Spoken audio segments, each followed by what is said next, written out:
ಧರ್ಮಸ್ಥಳದ ವಿಚಾರವಾಗಿ AI video ಮಾಡ್ತಾ ಅನೇಕ ರೀತಿಯ ಸೆನ್ಸೇಷನ್ ಕ್ರಿಯೇಟ್ ಮಾಡಿದ್ದಂಥ Sameer MD YouTuber Sameer MD ಆತನನ್ನು ಈಗ ಪೊಲೀಸರು ವಿಚಾರಣೆ ನಡೆಸ್ತಾ ಇದ್ದಾರೆ. ದಕ್ಷಿಣ ಕನ್ನಡ ಜಿಲ್ಲೆಯ ಬೆಳ್ತಂಗಡಿ ಠಾಣೆಯಲ್ಲಿ ಯೂಟ್ಯೂಬರ್ ಸಮೀರ್ ವಿಚಾರಣೆ ನಡೀತಾ ಇದೆ. ಸುಮೋಟೋ ಪ್ರಕರಣ ಅಂದರೆ ಸ್ವಯಂ ಪ್ರೇರಿತ ಪ್ರಕರಣವನ್ನು ಪೊಲೀಸರು ದಾಖಲು ಮಾಡಿಕೊಂಡಿದ್ರು. ಮೂವರು ವಕೀಲರ ಜೊತೆ ಹಾಜರಾಗಿದ್ದಾನೆ ಸಮೀರ್. ದಾಖಲೆಗಳ ಸಮೇತ ವಿಚಾರಣೆಗೆ ಹಾಜರಾಗಿರುವ ಯೂಟ್ಯೂಬರ್ ಕಳೆದ 2 ಗಂಟೆಗಳಿಂದಲೂ ಕೂಡ ಯೂಟ್ಯೂಬರ್ ಸಮೀರ್ ವಿಚಾರಣೆ ನಡೀತಾ ಇದೆ. ಎಐ ವಿಡಿಯೋ ಮಾಡಿದ್ದರ ಕುರಿತಾಗಿ ಪೊಲೀಸರು ತನಿಖೆಯನ್ನು ಮಾಡ್ತಾ ಇದ್ದಾರೆ. ಯಾವ ಆಧಾರದ ಮೇಲೆ ಈ ವಿಡಿಯೋಗಳನ್ನು ಮಾಡಿದ್ದಾರೆ ಅನ್ನೋದು ಪ್ರಶ್ನೆ. ದಾಖಲೆಗಳನ್ನು ಇಟ್ಕೊಳ್ಬೇಕಾಗತ್ತೆ. ದಾಖಲೆಗಳಿದೆಯಾ ಪೂರಕವಾಗಿ ಅಂತ ಹೇಳಿ ಪೊಲೀಸರು ಪ್ರಶ್ನೆಗಳ ಮೇಲೆ ಪ್ರಶ್ನೆಗಳನ್ನು ಕೇಳ್ತಾ ಇದ್ದಾರೆ. ಹಾಗಾದರೆ ಪೊಲೀಸರು ಸಮೀರ್ಗೆ ಏನೆಲ್ಲ ಪ್ರಶ್ನಾವಳಿಗಳನ್ನು ಮುಂದಿಡ್ತಾ ಇದ್ದಾರೆ ಅನ್ನೋದನ್ನು ನೋಡೋದಾದರೆ, ಮೊದಲನೇದ್ದು ವಿಡಿಯೋ ತಯಾರಿಕೆ ಅಪ್ಲೋಡ್. ವಿಡಿಯೋ ತಯಾರಿಕೆ ಹೇಗೆ ಸಾಧ್ಯ ಆಯಿತು? ಒಬ್ಬ ವ್ಯಕ್ತಿಯಿಂದ ಒಂದು ವಿಡಿಯೋ ತಯಾರು ಮಾಡಬೇಕು ಅಂತ ಹೇಳಿದ್ರೆ ಇಡೀ ಕಂಟೆಂಟನ್ನು ಜನರೇಟ್ ಮಾಡಬೇಕಾಗತ್ತೆ, ಕಂಟೆಂಟನ್ನು ಸಂಗ್ರಹ ಮಾಡಬೇಕಾಗತ್ತೆ, ಅದಕ್ಕೆ ಒಂದು ಸ್ಕ್ರಿಪ್ಟ್ ಅಂತ ಮಾಡಿಕೊಳ್ಬೇಕಾಗತ್ತೆ. ಮಾಹಿತಿಯನ್ನು ಕಲೆ ಹಾಕಬೇಕು ಅಂತ ಹೇಳಿದ್ರೆ ಅನೇಕ ಜನರನ್ನು ವಿಚಾರಿಸಬೇಕಾಗತ್ತೆ. ಊಹಾಪೋಹದ ಮೇಲೆ, ಕಲ್ಪನೆಯ ಮೇಲೆ ಕತೆ ಕಟ್ಟೋಕ್ಕಾಗೋದಿಲ್ಲ. ಅನೇಕರನ್ನು ವಿಚಾರಣೆ ಮಾಡಬೇಕಾಗತ್ತೆ. ಆ ಸಂದರ್ಭದಲ್ಲಿ ಈ ವಿಡಿಯೋ ತಯಾರಿಕೆಗೆ ಸಮೀರ್ಗೆ ಸಹಾಯ ಮಾಡಿದಂಥವ್ರು ಯಾರು? ಕಂಟೆಂಟ್ ಕೊಟ್ಟವ್ರು ಯಾರು? ಸ್ಕ್ರಿಪ್ಟ್ ಬರೆದು ಕೊಟ್ಟವ್ರು ಯಾರು? ಹೀಗೆ ಮಾತನಾಡಬೇಕು ಅಂತ ಹೇಳಿಕೊಟ್ಟವ್ರು ಯಾರು? ಆತ ಯೂಟ್ಯೂಬರ್ ಆಗಿರೋದ್ರಿಂದ ಮಾತನಾಡೋದು ಹೇಳಿಕೊಡೋದು ಬೇಡ, ಆದರೆ ಇಂಥದ್ದೇ ಚೌಕಟ್ಟು ಅಂತಿರುತ್ತೆ. ಆತನ ಸಮೀರ್ನ ವಿಡಿಯೋನ ನೋಡ್ತಾ ಇದ್ದರೆ ನೀವು ಒಂದು ಚೌಕಟ್ಟಿನಲ್ಲಿ ಮಾತನಾಡ್ತಾ ಹೋಗ್ತಾನೆ, ಕಾನೂನಿನ ಚೌಕಟ್ಟಿನ ಒಳಗೆ. ಅದು ಕೂಡ ಒಬ್ಬ ಆ ಊರಿನ ಗೌಡ ಅಂತ ಹೇಳಿ ಉಲ್ಲೇಖಿಸಿ ಒಬ್ಬ ವ್ಯಕ್ತಿನ ಪೋಟ್ರೆ ಮಾಡ್ತಾ ಇದ್ದ. ಆ ಊರಿನ ಗೌಡ ಅಂತ ಹೇಳಿ ಅದು ಯಾರನ್ನ ಅಂತ ಹೇಳಿ ಇಡೀ ಕರ್ನಾಟಕ ಅರ್ಥ ಮಾಡಿಕೊಳ್ಳುವ ರೀತಿಯಲ್ಲಿ ಅದನ್ನು ಅಪ್ಲೋಡ್ ಮಾಡಿದ್ದೆಲ್ಲಿ? ವಿಡಿಯೋ ತಯಾರು ಮಾಡಿದ್ದು ಒಂದು ಭಾಗ, ಅಪ್ಲೋಡ್ ಮಾಡಿದ್ದೆಲ್ಲಿ? ಆ ಚಾನಲ್ ಜೊತೆ ನಿಮ್ಮ ಸಂಬಂಧ ಏನು? ಜೊತೆಗೆ ವಿಡಿಯೋವನ್ನು ಚಿತ್ರೀಕರಿಸಿದವರು ಯಾರು? ಎಡಿಟ್ ಮಾಡಿದವರು ಯಾರು? ಎಐ ವಿಡಿಯೋ ಮಾಡಿದಂಥ ಉದ್ದೇಶ ಏನಾಗಿತ್ತು? ಸಾಮಾಜಿಕವಾಗಿ ಒಂದು ಸಂದೇಶವನ್ನು ರವಾನೆ ಮಾಡಬೇಕು ಅಂತ ಹೇಳಿದ್ರೆ ಉದ್ದೇಶ ಏನಾಗಿತ್ತು?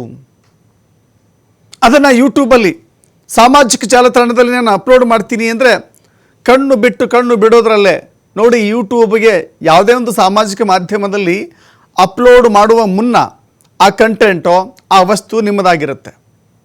ಒಂದು ಬಾರಿ ಅಪ್ಲೋಡ್ ಮಾಡಿದ ಮೇಲೆ ಅದು ನಿಮ್ಮದಲ್ಲ ಕಂಟೆಂಟ್.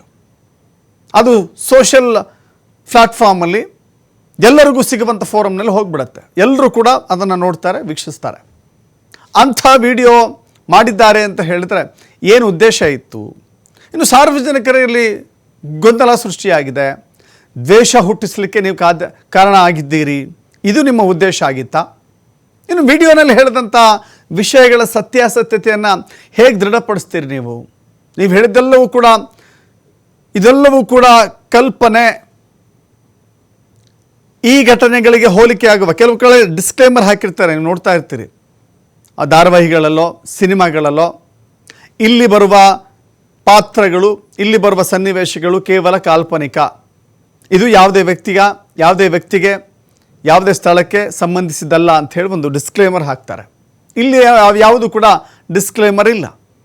ಆ ಊರಿನ ಗೌಡ ಅಂತ ಹೇಳ್ತಾ ಏನೆಲ್ಲ ಆಗಿದೆ ಅಂತ ಉಲ್ಲೇಖ ಮಾಡ್ತಾ ಒಂದು ದೊಡ್ಡ ವಿಡಿಯೋ ಸೆನ್ಸೇಷನ್ ಕ್ರಿಯೇಟ್ ಆಗುತ್ತೆ. ಕೋಟ್ಯಂತರ ಜನ ನೋಡ್ತಾರೆ.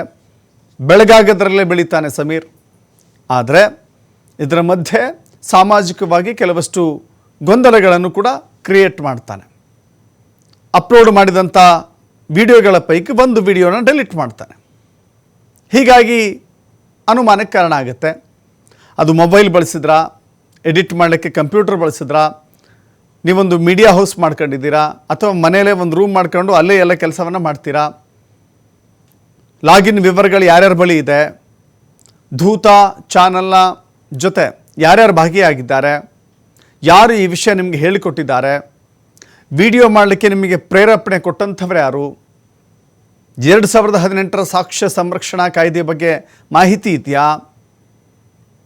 ಯೂಟ್ಯೂಬ್ಗೆ ಆ ವಿಡಿಯೋವನ್ನು ಅಪ್ಲೋಡ್ ಮಾಡಿದಂಥವ್ರು ಯಾರು? ವಿಡಿಯೋ ತಯಾರಿಸಲಿಕ್ಕೆ AI ಆರ್ಟಿಫಿಷಿಯಲ್ ಇಂಟೆಲಿಜೆನ್ಸ್ ಕೃತಕ ಬುದ್ಧಿಮತ್ತೆಯನ್ನು ಬಳಸಿದ್ದೀರಿ ಅಂತ ಹೇಳಿದ್ರೆ ಅದು ಯಾವ ಟೂಲು? AI ಮೂಲಕ ನಕಲಿ ಚಿತ್ರ ಅಥವಾ ವಿಡಿಯೋ ಸೇರಿಸೋದ್ರ ಉದ್ದೇಶ ಏನಾಗಿತ್ತು? ಈ ವಿಡಿಯೋವನ್ನು ಮಾಡಿದ್ರ ನಿಖರ ಕಾರಣ ಏನು? ಹೀಗೆ ಅನೇಕ ರೀತಿಯ ಪ್ರಶ್ನಾವಳಿಗಳು ಆ ದೂತನ ಮುಂದಿದ್ದಾವೆ. ದೂತ ಚಾನಲ್ ಜೊತೆಗೆ ನಿಮ್ಮ ಸಂಪರ್ಕ ಹೆಂಗೆ ಶುರುವಾಯಿತು, ಎಲ್ಲಿಂದ ಶುರುವಾಯಿತು, ಹೇಗೆ, ಎತ್ತ ಅಂಥೇಳಿ ಅನೇಕ ಪ್ರಶ್ನಾವಳಿಗಳು ಆತನ ಮುಂದಿದ್ದಾವೆ. ಆ ಎಲ್ಲ ಪ್ರಶ್ನೆಗಳಿಗೆ ಸಮೀರ್ MD ಏನೆಲ್ಲ ಉತ್ತರ ಕೊಡ್ತಾನೆ ಅನ್ನೋದು ಕೂಡ ಮುಖ್ಯವಾಗುತ್ತೆ. ಹಾಗೆ ನೋಡಿದರೆ ಆತನನ್ನು ಇವತ್ತು ಅರೆಸ್ಟ್ ಮಾಡೋಕ್ಕಾಗೋದಿಲ್ಲ. ಕಾರಣ ಆತ ನಿರೀಕ್ಷಣಾ ಜಾಮೀನನ್ನು ಪಡೆದುಕೊಂಡಿದ್ದಾನೆ. ನಿರೀಕ್ಷಣಾ ಜಾಮೀನನ್ನು ಪಡೆದುಕೊಂಡು ವಿಚಾರಣೆಗೆ ಹಾಜರಾಗಿದ್ದಾನೆ. ಈ ಕಾರಣದಿಂದಾಗಿ ಆತನನ್ನು ಅರೆಸ್ಟ್ ಮಾಡಲಿಕ್ಕೆ ಆಗೋದಿಲ್ಲ. ಆದರೆ ಆತ ತನಿಖೆಗೆ ಸಹಕರಿಸಬೇಕಾಗತ್ತೆ. ಇವತ್ತು ನಾಳೆ ನಾಡಿದ್ದು ಎಷ್ಟು ಬಾರಿ ಕರೆದರೂ ಕೂಡ ತನಿಖೆಗೆ ಬರಬೇಕು, ಪೊಲೀಸರು ಕೇಳಿದಂಥ ಪ್ರಶ್ನೆಗಳಿಗೆ ಉತ್ತರವನ್ನು ಕೊಡಬೇಕು, ಸಹಕರಿಸಬೇಕು. ಅದರ ಜೊತೆಗೆ ಆ ನಿರೀಕ್ಷಣಾ ಜಾಮೀನನ್ನು ಏನು ಪಡೆದುಕೊಂಡಿದ್ದಾನೆ ಸಮೀರ್, ಅದನ್ನು ಪ್ರಶ್ನಿಸಿ ಅದನ್ನು ರದ್ದುಗೊಳಿಸಬೇಕು ಅಂತ ಹೇಳಿ ಪೊಲೀಸರು ಮೇಲ್ಮನವಿಯನ್ನು ಸಲ್ಲಿಸುವಂಥ ಇರಾದೆಯನ್ನು ಕೂಡ ಹೊಂದಿದ್ದಾರೆ. ಏನಾಗುತ್ತೋ ಪ್ರಕರಣವನ್ನು ಕಾದು ನೋಡಬೇಕು. ಬಟ್ ಧರ್ಮಸ್ಥಳದ ವಿಚಾರವಾಗಿ ನಡೀತಾ ಇರುವಂಥ ಇಡೀ ಘಟನಾವಳಿಯಲ್ಲಿ ಸಮೀರ್ ಪಾತ್ರ, ಸಮೀರ್ ಸೃಷ್ಟಿ ಮಾಡಿದಂಥ ಆ ವಿಡಿಯೋಗಳ ಪಾತ್ರ ಬಹಳ ದೊಡ್ಡ ಮಟ್ಟದಲ್ಲಿ ಸೆನ್ಸೇಷನ್ ಕ್ರಿಯೇಟ್ ಮಾಡಿದ್ದು ಮಾತ್ರವಲ್ಲ, ಜನಗಳಿಗೆ ಕೆಲವಷ್ಟು ವಿಡಿಯೋಗಳಲ್ಲಿ ಅವೇರ್ನೆಸ್, ಕೆಲವಷ್ಟು ವಿಡಿಯೋಗಳಲ್ಲಿ ಗೊಂದಲ, ಕೆಲವಷ್ಟು ವಿಡಿಯೋಗಳಲ್ಲಿ ಎತ್ತಿಕಟ್ಟುವಂಥ ಪ್ರಯತ್ನ ಆಗಿದೇನೋ ಆರೋಪಗಳಿದ್ದಾವೆ. ಇದೆಲ್ಲವನ್ನು ಕೂಡ ಇವತ್ತು ದಾಖಲೆ ಸಮೇತವಾಗಿ ಹೇಗೆ ಉತ್ತರಿಸ್ತಾನೆ, ಪೊಲೀಸರ ಮುಂದೆ ವಿವರಿಸ್ತಾನೆ ಅನ್ನೋದನ್ನು ನೋಡಬೇಕಾಗಿದೆ.